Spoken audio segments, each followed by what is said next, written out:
Greetings one and all, and welcome to the Mystic Mind Analysis. I am the Nightmare Rider, Mage of Mind, reminding you, as always, that even a cheeseburger can be deconstructed to its original source. We have seen more than once how Maud is likely to be the closest sister to Pinkie Pie, while also being the biggest contrast in terms of personality. In spite of how different the two Earth ponies are, there are actually a number of clear similarities between the two, besides just how much they love each other. Both Pinkie and Maud are shown to have a very focused mindset of their specialities, sometimes getting so caught up in their dedication to a task they forget about the social nuances of the outside world. Pinkie has her heart set on finding Maud the perfect gift that will be even better than hers, desiring to repay the level of kindness with something that will be absolutely perfect for her sister's needs. However, when that plan doesn't succeed, she doesn't exactly have much in the way of a backup. The reactions of the average citizens of Manehatten are not exactly what you would call amused when Pinkie starts to react in an over-the-top manner, which actually suggests that the culture within Manehatten is much more of a tempered nature than Pinkie is used to.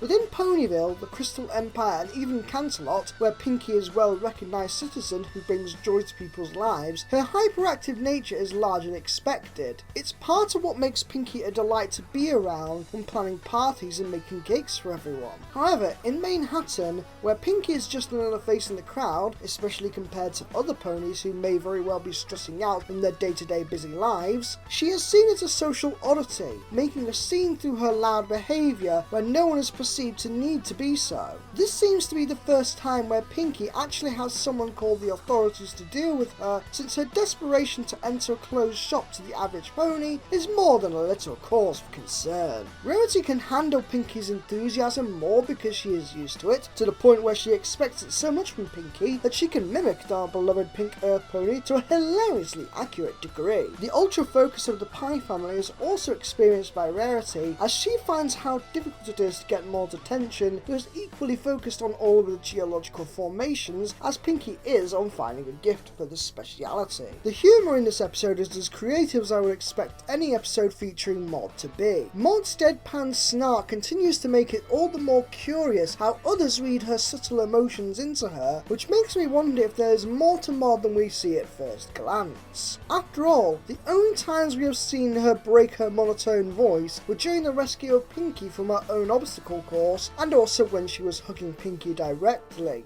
These instances of subtlety combined with her actions do show that Pinkie is not completely imagining all the love Maud has for her. In any case, the Fox brothers have written a teleplay that captures the nuances of all characters involved, with Rarity's tendency for drama providing inappropriate overreactions that are the very basis for visual comedy. I have long since speculated that Earth ponies have their own form of magic as Pegasi and unicorns do, something which has been at least partially confirmed by the season 4 finale. Maud's reality warping powers, where she teleports faster than a weeping angel, could possibly be a reflection of that, especially because of how Pinkie mentioned how Maud's sense is something that runs in the family. A connection to the Earth as part of Earth pony magic does not seem to be too far-fetched, given everything we have seen.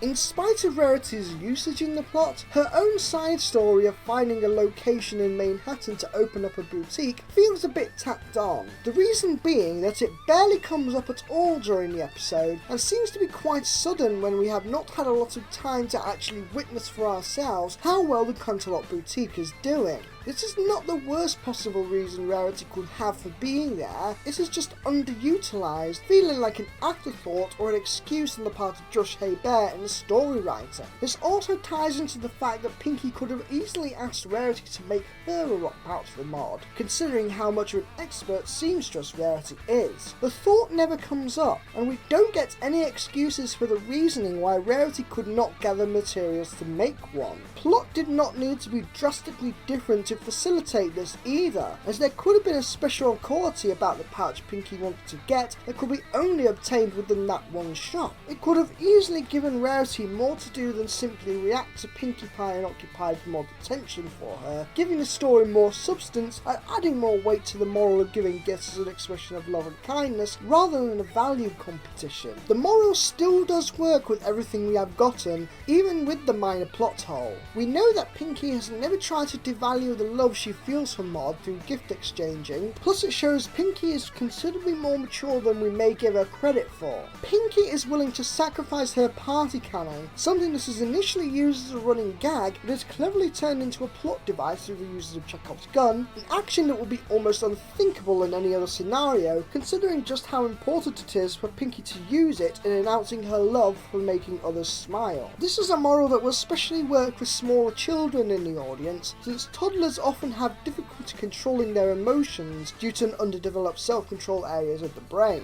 Learning from a comedic heavy episode that will also show a very good representation of a healthy sibling relationship is but one reason Friendship is Magic is an amazing show. Overall, I consider the Gift and Maud pies to be flawed brilliant. The plot may be fairly slow and simple premise, and missing one obvious possible solution did reduce the weight of the conflict by a noticeable margin. But when we get to expand on the relationships between Pinkie, Maud and Rarity, all through creative visual gags, many of which play the setting in exaggerated ways, this is an episode that will be easy to revisit plenty of times over, as well as becoming a useful learning tool for aspiring writers to show how a common story trope can still be used in a unique way that fits the characters you would want to portray. I give The Gift of Maud Pie a final grade of a straight A.